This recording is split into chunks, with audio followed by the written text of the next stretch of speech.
हरे कृष्ण।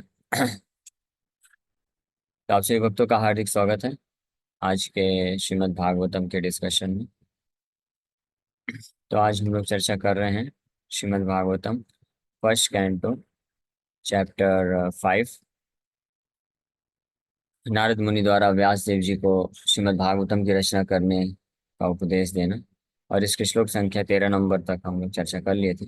अथो महाभाग भवान अमोघदृक् सुचेष्टवा सत्यरतो धृतव्रता उरुक्रमस्याखिल बंध मुक्तये समाधिनानुस्मर तद्विचेष्टितम्।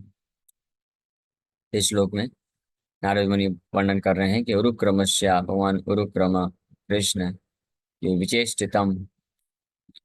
विचेष्ट चेष्टा करना मतलब कुछ कार्य करने की के लिए तत्पर होना, कुछ कार्य करना। विचेष्टितम मतलब विशेष रूप से भगवान के जो चेष्टाएं होती हैं, कार्यकलाप होते हैं, वो विशेष होती हैं, दिव्य होती हैं। इसलिए उनको लीला बोला जाता है, पास टाइम बोला जाता है। और हम जो चेष्टा करते हैं भौतिक संसार में, वो क्या होता है, टाइम पास होता है। इतना अंतर है। तो ऐसे विचेष्टितम को वर्णन करने के लिए नारद मुनि अनुरोध कर रहे हैं।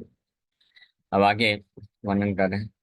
ततो वन्यथा किंचन यद विवक्षता पृथक दृशस्तत्कृतरूप नाम भी न करहि चेत् क्वापि च दुस्थिता मते लभेत वाताहत अनुरिवास्पदम्। So whatever you desire to describe that is separate in vision from the Lord simply reacts with different forms, names, and results to agitate the mind, as the wind agitates a boat which has no resting place.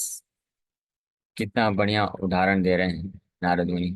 Perfect example दे करके इस श्लोक में वो वर्णन कर रहे हैं कि अगर कोई जिस प्रकार से भगवान रुक्रमस्य, भगवान कृष्ण की ऐसी दिव्य लीलाओं को वर्णन नहीं करता है शुद्ध रूप में, तो अगर कोई भी ऐसी इस प्रकार से कार्य करता है, इच्छा करता है, जो that which is separate in vision from the Lord, भगवान के विजन या भगवान के इच्छा, भगवान के प्रसन्नता संतुष्टि से परे है, पृथक भाव, पृथक होता है, तो उसका क्या परिणाम होता है? That simply reacts with different forms. उसका केवल और केवल एक ही परिणाम होता है, उसका एक ही रिएक्शन होता है कि विद डिफरेंट फॉर्म्स, अलग अलग रूप में प्रकट हो सकता है, with different forms, names and results. उसका रिजल्ट क्या है? अल्टीमेट रिजल्ट, अंततः अंतिम परिणाम ये होता है कि वो मन को क्या कर देता है? एजिटेट कर देता है, पूरी तरह से विचलित कर देता है। हाँ। और उदाहरण दे रहे हैं जैसे कि ऐसा नाव जिसका कोई रेस्टिंग प्लेस नहीं है, कोई आश्रय नहीं है, किसी से लंगर से बांध के नहीं रखे हैं, नदी में बस ऐसे खुला छूटा हुआ है, तो क्या होगा? वो केवल जो है एजिटेट होता रहेगा, ऊपर नीचे, जल की धारा में ऊपर नीचे जाता रहेगा, कभी भी डूब सकता है। हाँ। जैसे दूसरा उदाहरण ले सकते हैं, कमल जल मल जीवन टलमल। कमल के पंखुड़ी में पानी का जो बूंद की जो स्थिति होती है, वैसे ही इस संसार में ऐसे व्यक्ति की मानसिक स्थिति होती है जो भगवान के पृथक दृशा, भगवान भगवान से सेपरेट, भगवान से अलग किसी की जो इच्छाएं होती हैं, तो उसका जीवन, उसकी मानसिक अवस्था इसी प्रकार से भ्रमित रहती है और टलमल होती रहती है। इसलिए उदाहरण दिया जाता है, यहाँ पे नाव का उदाहरण दिया गया है। तो ततो अन्यथा किंचन, अन्यथा, ततो मतलब पिछले श्लोक से कनेक्शन है। ततो मतलब फ्रॉम, अथा एंड तथा, ततो, अतः, तथा। तो अतः मतलब देयर फॉर, निष्कर्ष दिए 13 नंबर श्लोक में।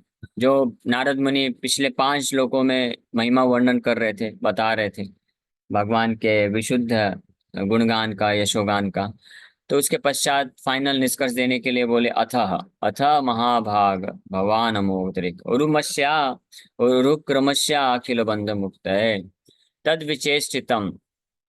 उनके दिव्य लीलाओं का, दिव्य शुद्ध भक्ति का आप क्या प्रस्तुतिकरण करिए, उसके बारे में रचना करिए। इसलिए अतः आप बोल रहे हैं ततो, ततो मतलब लेकिन इसके अलावा अगर आपने कुछ किया, ततो अन्यथा, अपार्ट फ्रॉम दिस, ततो अन्यथा किंचन। किंचन का मतलब होता है थोड़ा भी, ऐसा नहीं कि बहुत ज्यादा मात्रा में, थोड़ा भी। जैसे कोई लोग बोलते हैं ना, ऐसा प्रश्न उठाते हैं कि प्रभु जी ठीक है, भक्ति तो कर रहे हैं, 16 माला जप कर रहे हैं, अब इतना भी क्या स्ट्रिक्ट होना, इतना भी फैनेटिक क्यों होना? हाँ, कि आप बोलते हैं कि प्याज लहसुन भी नहीं खाना चाहिए, और चारों नियम को अच्छे से पालन करना है, बिना भोग लगाए भी नहीं खाना चाहिए, इतना तो थोड़ा बहुत तो चलता है ना। अभी बाहर जाते हैं तो ठीक है चलेगा, लेकिन उसका परिणाम ये होगा, परिणाम भी बता रहे हैं ना।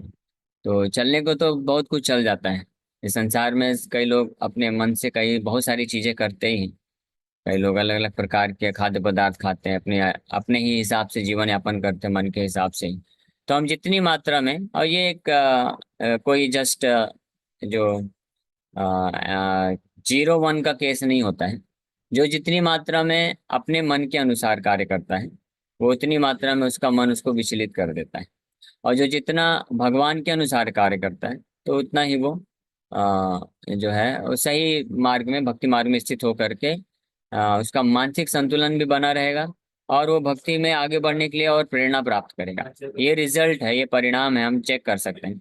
अगर हम लोग चाहे भक्ति ही क्यों ना कर रहे हो, भक्ति कर रहे हैं या कोई भौतिक कार्य कर रहे हैं, अगर कोई भक्त है जो भगवान के शुद्ध भक्तों के आचार्यों के मार्गदर्शन के अनुसार कार्य कर रहा है, भगवान की शिक्षाओं के अनुसार जीवन यापन कर रहा है, तो भौतिक कार्य में लगे होते हुए भी वो आ, प्रसन्नता पूर्वक, आनंद पूर्वक, भक्तिमय पूर्वक, आनंद पूर्वक, प्रसन्नता पूर्वक का मतलब नहीं है कि भौतिक तरीके से आनंद पूर्वक नहीं, यानी भक्ति में स्थित होकर के भगवान के प्रति प्रेम विकसित होते हुए भी वो कार्य करते हुए आगे बढ़ सकता है।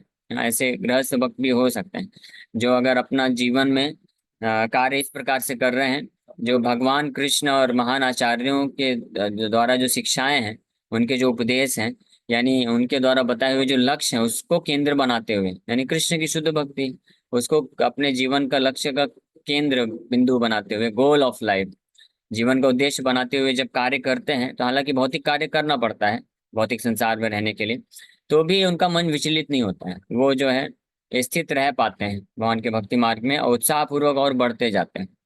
वहीं दूसरी ओर चाहे तो कोई पूरी तरह से विरक्ति को ले ले, ब्रह्मचारी या सन्यासी बन जाए, लेकिन अगर उसका जो विजन है, गोल है, भगवान और भगवान के महान शुद्ध भक्त आचार्यों के जो निर्देश हैं, जो गोल हैं, उस उससे विचलित होकर के अगर होता है, तो कहीं ना कहीं मन को जो है वो विचलित करता है, वो कष्ट देता है, और वो पूर्ण रूप से भक्ति मार्ग में स्थित नहीं हो पाता है।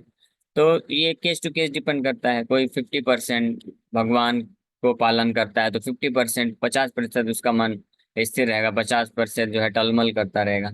और अगर कोई जो है 90% करता है तो 90% स्थित रहेगा, 10% टलमल करेगा।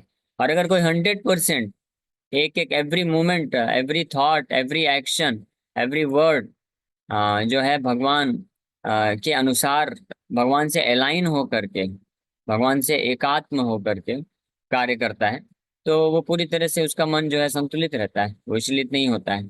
और उसको भगवान फिर इस कंडीशन में, इस एकात्म की कंडीशन में, एकात्म की स्थिति को, ये असली कैवल्य है। जो मायावादी लोग कैवल्य की बात करते हैं, वो तो जो नॉनसेंस है, उसका कोई मतलब नहीं। असली कैवल्य ये है कि भगवान का जो भक्त होता है, वो पूर्ण रूप से उसके जो डिजायर्स होते हैं, वो भगवान की डिजायर से अलाइन होते हैं। भक्त की इच्छा वही होती है जो भगवान की इच्छा होती है ना। जो सहजिया होते हैं, मायावादी, भक्त और सहजिया, 3 कैटेगरी के लोग होते हैं। तो भक्त का डिजायर कैसा रहता है?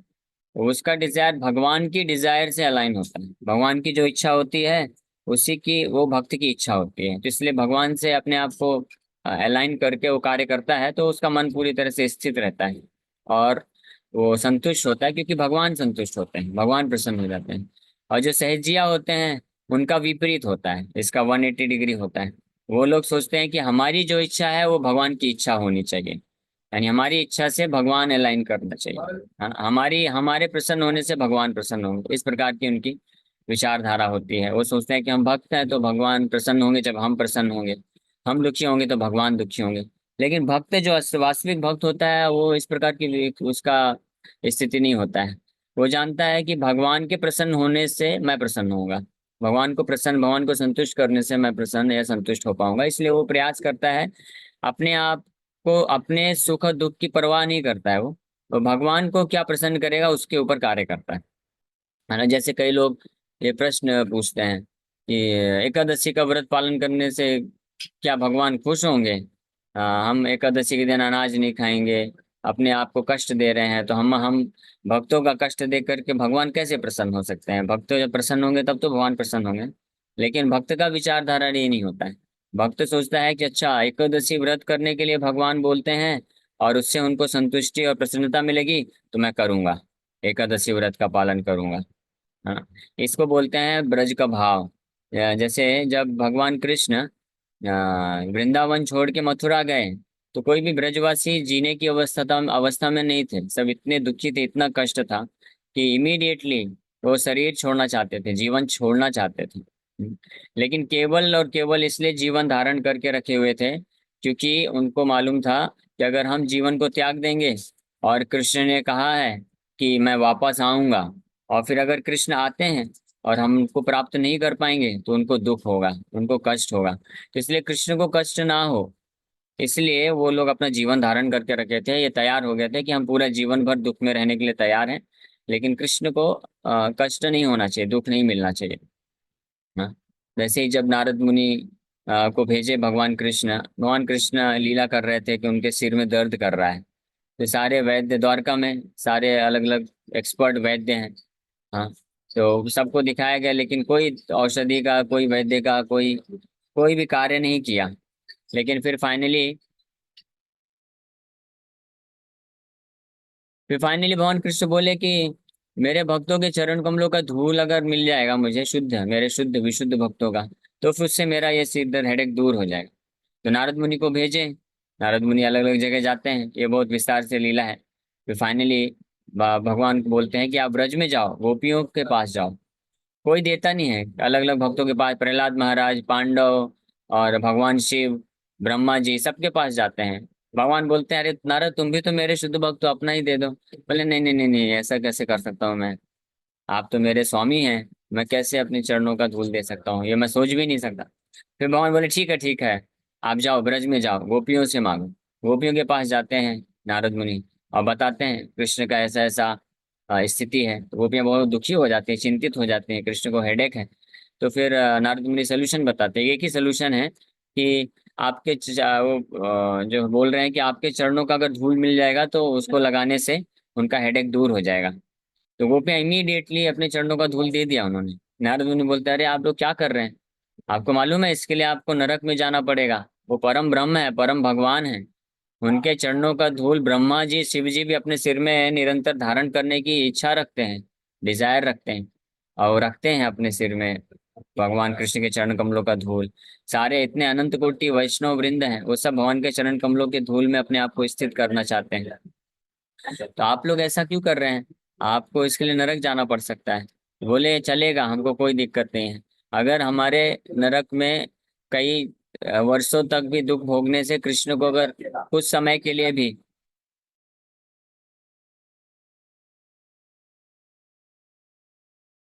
तो अगर कृष्ण को एक सेकंड के लिए भी सिर दर्द से मुक्ति मिल सकती है, सुख मिल सकता है, तो हम तैयार हैं नरक में भी जाने के लिए। तो ये होता है, ये भक्त का भाव होता है।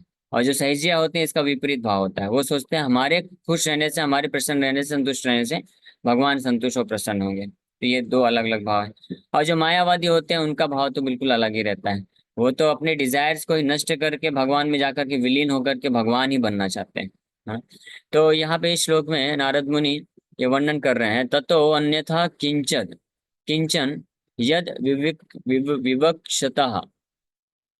यानी भगवान इस पिछले श्लोक से रिलेट करते हुए बोल रहे हैं कि इसके अतिरिक्त अगर किंचन, थोड़ा सा भी, लेश मात्र भी आप अगर प्रयास करेंगे, विवक्षतः, हाँ, अन्यथा विवक्षतः, कुछ अन्य डिस्क्राइब करने का कोशिश करेंगे, पृथक दृश्य सा।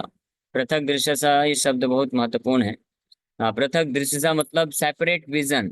जो भगवान का जो उद्देश्य है, भगवान का गोल है, भगवान जो चाहते हैं उसके अलावा अगर कुछ है, तत्कृत रूप नाम भी, वो इस प्रकार का जो डिस्क्रिप्शन होगा या इस प्रकार का जो भी कार्य होगा, कोई भी ऐसा कार्य, कोई भी ऐसा प्रवचन डिस्क्रिप्शन, कोई भी ऐसा राइटिंग्स जो होगा, कोई भी ऐसा थॉट भी, विचार भी अगर होता है, तो वो केवल और केवल न करहिचित क्वापि च दुस्थितः मतिर, दु दुस्थितः मतिर, मतिर मतलब कॉन्शियसनेस या माइंड। प्रभुपाद जी यहाँ पे माइंड लिख रहे हैं कि उसका माइंड जो है, प्रभुपाद जी ट्रांसलेट कर रहे हैं, दुस्थितः मति मतलब ऑसिलेटिंग माइंड। ऑसिलेशंस आप जो साइंस पढ़े होंगे वो जानते होंगे, ऑसिलेशन होता है जैसे पेंडुलम ऑसिलेट करता है, हाँ आगे पीछे, जैसे जो झूला होता है सी सॉ, ऑसिलेट करता है। तो उस प्रकार से ऐसे व्यक्ति का मन भी हमेशा ऑसिलेट करता रहता है। उसको लगेगा कभी तो बहुत उत्साहित होगा, मुझे बड़ी तीव्र भक्ति करना है, और कभी लगता है कि नहीं नहीं, अपना भौतिक समाज धंधा जॉब ये सब भी अच्छे से मेंटेन करना है, तो कभी उधर छलांग लगा देता है, कभी इधर छलांग लगा देता है। स्थिर मति होकर के एक बैलेंस तरीके से जो साधना है वो नहीं कर पाता है, निष्ठा नहीं आ पाती है। तो उसका ये कारण है यहाँ पे बता रहे हैं, दुस्थिता मति होने का कारण क्या है कि ततो अन्यथा किंचन यद विवक्षतः पृथक दृशः तत्कृत रूप नामा भी, वो किसी भी अलग अलग रूप में प्रकट हो सकता है, कार्य के रूप में प्रकट हो सकता है, अलग अलग नाम से जाना जा सकता है, समाज सेवा, देश सेवा, हाँ परिवार सेवा। अलग अलग लोग इस प्रकार से भ्रम में पड़े रहते हैं कि हाँ भगवान की सबसे बड़ी भक्ति और पूजा क्या है, हाँ आप अपना अच्छा कार्य करते रहो, अपने परिवार वालों का अच्छे से पालन पोषण करो, लोगों के साथ अच्छे से जीवन व्यतीत करो, अच्छा बर्ताव रखो। ऐसे ये मिसकंसेप्शन बहुत बहुत ज्यादा फैला हुआ है समाज में धर्म के नाम पे। और इसका कारण क्या है कि ऐसे ऐसे सो कॉल्ड साधु, तथाकथित साधु, जो कि भगवान की भक्ति का, गीता भागवत का प्रचार सही रूप में नहीं करते हैं, वो केवल धर्म को एक एक जो है अच्छा कार्य के रूप में प्रस्तुत कर देते हैं कि अगर आप समाज में लोगों को, दीनहीन है, गरीब हैं, दुखी हैं, उनका मदद करते हैं, तो यही सबसे बड़ा धर्म है, यही सबसे बड़ा पूजा है। तो इसमें कोई संशय नहीं है, नो डाउट अबाउट इट, कि किसी जो गरीब व्यक्ति है या कोई असहाय व्यक्ति है, उसकी मदद करना बुरा नहीं है, वो तो बिल्कुल अच्छी बात है और करना भी चाहिए। जो वैश्य वास्तव में किसी भी गरीब या दीनहीन व्यक्ति का जो असली मदद कोई कर सकता है ना, वो वैष्णव ही होता है। वैष्णव के हृदय में ही वो भाव आता है। बाकी लोग जो सो कॉल्ड समाज सेवक होते हैं, वो दिखाते हैं कि वो 10 10 गरीब लोग दीनहीन का कुछ मदद करेंगे और उसका 100 फोटो खींच करके अपने यूट्यूब, फेसबुक, इंस्टाग्राम में डाल देंगे। तो उनका उद्देश्य वास्तव में दीनहीन का सेवा करना नहीं है, उनका उद्देश्य होता है कुछ लाभ प्राप्त करना चाहते हैं, पॉलिटिकल पोजीशन प्राप्त करना चाहते हैं, या नेम फेम प्राप्त करना चाहते हैं, या धन संपत्ति प्राप्त करना चाहते हैं। ये उद्देश्य होता है, जो वैष्णव नहीं होते हैं। इसलिए जो वैष्णव नहीं है, जो भगवान के भक्त नहीं है, उनके द्वारा किया गया सो कॉल्ड सोशल सर्विस जो है, समाज की जो सेवा है, वो और कुछ नहीं है बल्कि सेंस ग्रेटिफिकेशन का ही एक दूसरा रूप है, जिसको एक्सटेंडेड सेंस ग्रेटिफिकेशन बोलते हैं। हाँ, इंद्रिय तृप्ति का विस्तार बोला जाता है, वो उसी का रूप है। लेकिन असली जो भला है, चाहे भौतिक रूप से या आध्यात्मिक रूप से अगर कोई कर सकता है, तो वो एक प्योर वैष्णव ही कर सकता है, शुद्ध वैष्णव ही कर सकता है। और इसके कई प्रमाण है। प्रभुपाद जी जब इस्कॉन संस्था स्थापित किए, मायापुर में थे, मायापुर चंद्रोदय मंदिर का निर्माण कार्य चालू था, तो प्रभुपाद जी देखिए मंदिर के अपने रूम के गेट के पास खड़े होकर के देखे कि दूर पे ही, बहुत दूर पे कुछ डस्टबिन में कुछ छोटे छोटे बच्चे आए हैं, और वहां पे कुछ कुत्ते भी हैं। तो कुत्ते लोग और बच्चों के बीच में लड़ाई हो रहा है कि वहां पे कुछ रोटी का टुकड़ा पड़ा हुआ है, तो वो लोग खाने के लिए लड़ाई कर रहे हैं। प्रभुपाद जी जब ये दृश्य देखे तो उनके आंखों से अश्रुधारा बहने लग गई, वो रोने लग गए, और इमीडिएटली वो इंस्ट्रक्शन दिए कि मंदिर के आसपास कुछ मील तक, बताए प्रभुपाद जी 8 10 किलोमीटर तक या कुछ मील तक, बोले कि कोई भी व्यक्ति भूखा नहीं रहना चाहिए, हमको फूड फॉर लाइफ प्रोग्राम चालू करना चाहिए। इसलिए प्रभुपाद जी चालू किए, और पूरे इस्कॉन में जितने भी इस्कॉन मंदिर है वहाँ पे फूड फॉर लाइफ प्रोग्राम चालू किया गया है, जिसमें प्रसाद दिया जाता है, free free Prasad for everyone, कोई भी आकर के ले सकता है। तो अलग अलग मंदिर की स्थिति अनुसार अलग अलग दिया जाता है। कहीं पे जो है उनको सबको फ्री दाल राइस सब्जी दिया जाता है, कहीं पे पूरी सब्जी भी दिया जाता है, कहीं पे खिचड़ी देते हैं, कहीं पे हलवा देते हैं। मतलब कुछ ना कुछ तो मिलता है, जैसा जिस मंदिर की फाइनेंशियल कंडीशन है उसके अनुसार। तो वो जो है, जब जब जितने भी समय में मंदिर खुला रहता है, दर्शन खुला रहता है, उतने पूरे समय फ्री प्रसाद डिस्ट्रीब्यूशन का प्रोग्राम प्रभुपाद जी चालू किए, क्योंकि प्रभुपाद जी को सहन नहीं हुआ कि ये बच्चे बेचारे कैसे कुत्ते से लड़ाई करके खाना पड़ रहा है। तो ये होता है असली समाज सेवक, वैष्णव। वैष्णव का हृदय होता है, जो कि दूसरे के दुखों को न केवल बहुत आध्यात्मिक बल्कि भौतिक दुखों को देख करके भी उसके हृदय में उनको मदद करने की इच्छा उत्पन्न होती है। हाँ। तो इसलिए वैष्णव ही केवल वास्तविक रूप में किसी का असली कल्याण कर सकते हैं। लेकिन इन जनरल ये एक गलत भ्रांति फैली हुई है समाज में, कि धर्म के नाम पे या पूजा, भगवान का पूजा है, धर्म है, इसका मतलब है कि आप अच्छा करो, अच्छा रहो। और इसका कारण क्या है कि जो सो कॉल्ड साधुज हैं, उन लोगों ने गीता और भागवत का असली जो प्रचार है वो नहीं किया है, कि असली धर्म का मतलब होता है कृष्ण को समर्पित करना, कृष्ण का सेवा करना, कृष्ण का शुद्ध भक्ति करना, ये असली धर्म होता है। और इसी कारण लोग जो है भ्रमित रहते हैं। और इसी चीज को नारद मुनि यहाँ पे बड़े स्पष्ट रूप में पॉइंट आउट कर रहे हैं, कि चाहे धर्म के नाम पे हो या अधर्म के नाम पे हो, भौतिकतावाद हो या धार्मिक चीज के बारे में हो, अगर आपने अन्यथा किंचन विवक्षता, हाँ, पृथक दृशस, हाँ, अन्यथा मतलब भगवान के दृश्यस, भगवान के विजन के अनुरूप ना हो करके कुछ अन्यथा आपने कुछ भी वर्णन किया और बताया, या कार्य किया, वो भले ही कितना भी धार्मिक प्रतीत हो, वो वास्तव में क्या करेगा, वो किसी को संतुष्ट नहीं कर जाएगा। न कर ही चित, न कर ही चित क्वापि, क्वापि मतलब थोड़ा भी नहीं, नेवर। न करहिचित मतलब बिल्कुल नहीं, और क्वापि मतलब थोड़ा सा भी नहीं। चा दुस्थिता मतिर, वो थोड़ा से भी व्यक्ति को मदद नहीं कर सकता है, क्योंकि उसका मति को दुस्थिता मति बना देगा। मन हमेशा विचलित रहने वाला है। हाँ, इसीलिए ये पाया गया है कि कई लोग बहुत सारा अलग अलग समाज सेवा करते हैं, और कई लोग पूरी तरह से विरक्त भी हो जाते हैं, फिर भी मन संतुष्ट नहीं होता है।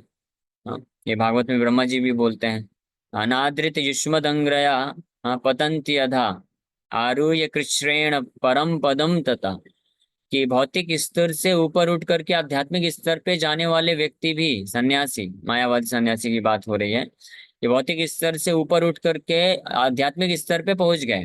परम पदम तथा, परम पदम मतलब आध्यात्मिक स्तर पे चले गए, ये साक्षात्कार भी प्राप्त हो गया।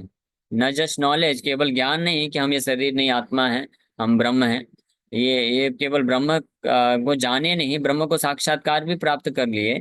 लेकिन उसके बावजूद भी पतंती अधा, जैसे औधे औधे मुंह कोई नीचे गिर जाता है, जैसे त्रिशंकु गया था, त्रिशंकु को भेज दिए थे विश्वामित्र मुनि स्वर्ग में, तो वहां से उल्टा लटका के उनको नीचे फेंक दिए गए, और बीच में वो लटके रह गए। यहाँ से विश्वामित्र मुनि बोले कि आप नीचे उधर ही रहो, मैं आपके लिए अलग स्वर्ग बनाता हूँ।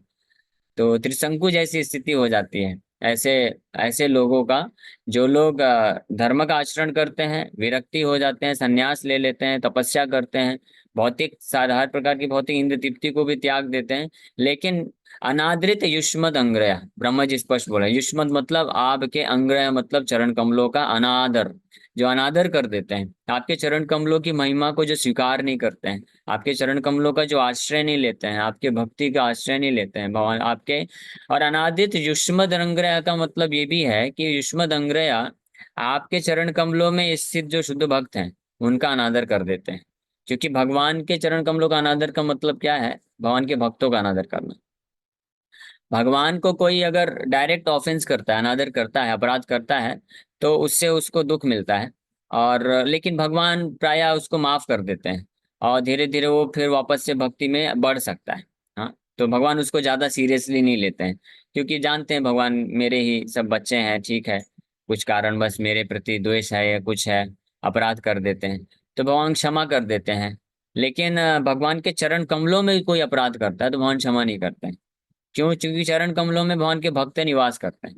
तो भगवान के चरण कमलों का अपराध करना मतलब भगवान के भक्तों का, शुद्ध भक्तों का हम बात कर रहे हैं। जब भी हम शास्त्र से चर्चा करते हैं, जब भक्त बोलते हैं या वैष्णव बोलते हैं या संत बोलते हैं, तो वहाँ पे रेफर हमको बाय नेचुरली, ये बाय डिफॉल्ट ये मानना चाहिए कि हम शुद्ध भक्त और शुद्ध वैष्णव की बात कर रहे हैं। तो जो स्पेशली शुद्ध भक्त जो पूर्ण रूप से कृष्ण के चरण कमलों में आश्रित हैं, अगर उनका कोई अनादर कर देता है, तो ऐसी स्थिति में, जो कि ब्रह्म साक्षात्कार स्थिति में भी है, आध्यात्मिक स्तर में भी स्थित होने वाला व्यक्ति भी क्या हो जाता है, औंधे मुंह गिर जाता है, और बड़ी उसको परेशानी होती है, कष्ट होता है। और इसके अनेकों उदाहरण हैं।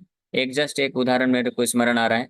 जगन्नाथपुरी में एक बाबा जी हुए, जिनका नाम था रघुनाथ दास बाबा जी। ये रघुनाथ दास गोस्वामी अलग हैं। ये रघुनाथ दास बाबा जी करके एक हुए थे। रघुनाथ दास गोस्वामी तो चैतन्य महाप्रभु के डिसाइपल हैं, तो वो अलग है। लेकिन उनके बाद ये शिला भक्ति सिद्धांत सरस्वती ठाकुर के टाइम पे एक ऐसे रघुनाथ दास बाबा जी करके बड़े फेमस थे, वहाँ पे बहुत कथा वगैरह करते थे और काफी सिद्ध पुरुष माने जाते थे। और सच में उनके पास सिद्धियां थी, बड़े आध्यात्मिक स्तर पे वो कार्य करते थे। हाँ, और परम विरक्त थे, पूरी तरह से विरक्त थे। लेकिन कुछ कारणवश वो जब भक्ति विनोद ठाकुर जगन्नाथपुरी में गए, और भक्ति विनोद ठाकुर महान शुद्ध वैष्णव आचार्य हैं। और उस समय भक्ति विनोद ठाकुर तो गृहस्थ थे, वो संन्यास लिए नहीं थे। तो भक्ति विनोद ठाकुर गृहस्थ थे और डिस्ट्रिक्ट मजिस्ट्रेट थे। तो भक्ति विनोद ठाकुर प्रचार करते थे या कथा किया करते थे। और उनके भागवत कथा को सुन करके जो लोग हैं बड़े आकर्षित हुए, उनको जगन्नाथ के प्रति, कृष्ण के प्रति प्रेम विकसित होने लग गया। तो लोग जो है भक्तिविनोद ठाकुर की कथाओं में ज्यादा जाने लग गए। तो इसके कारण ये जो रघुनाथ दास बाबा जी हुए, इनके हृदय में ईर्ष्या का भाव उत्पन्न हो गया। और ये जो है भक्तिविनोद ठाकुर का निंदा करने लग गए, लोगों को रोकने लग गए, लोगों को बताने लग गए कि ये भक्तिविनोद ठाकुर क्या है।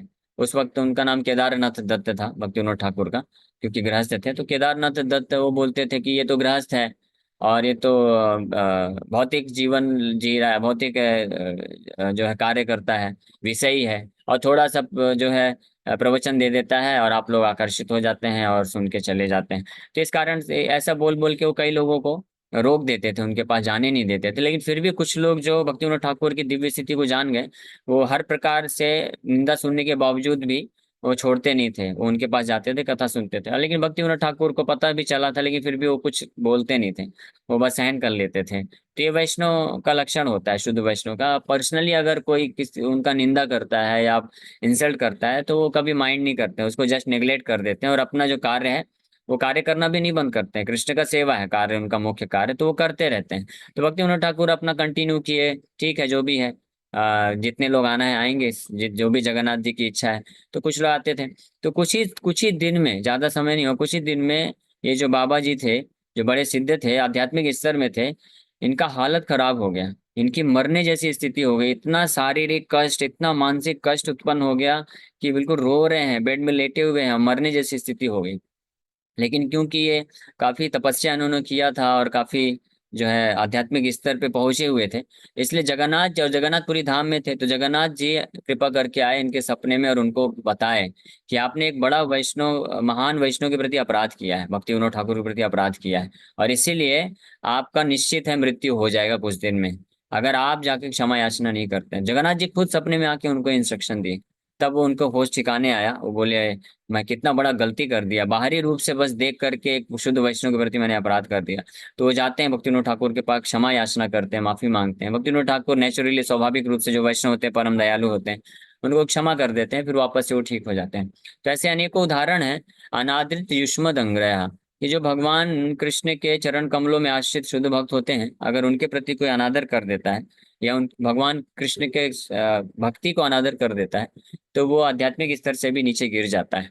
हाँ, तो ये है पृथक दृश्य, पृथक भाव रखने के कारण व्यक्ति कभी सफल नहीं हो सकता है, केवल मानसिक रूप से विचलित ही हो सकता है। तो इस श्लोक पे हम लोग कल और भी चर्चा करेंगे, अभी समय हो गया है, यहीं पे विराम करते हैं। Thank you very much. Hare Krishna.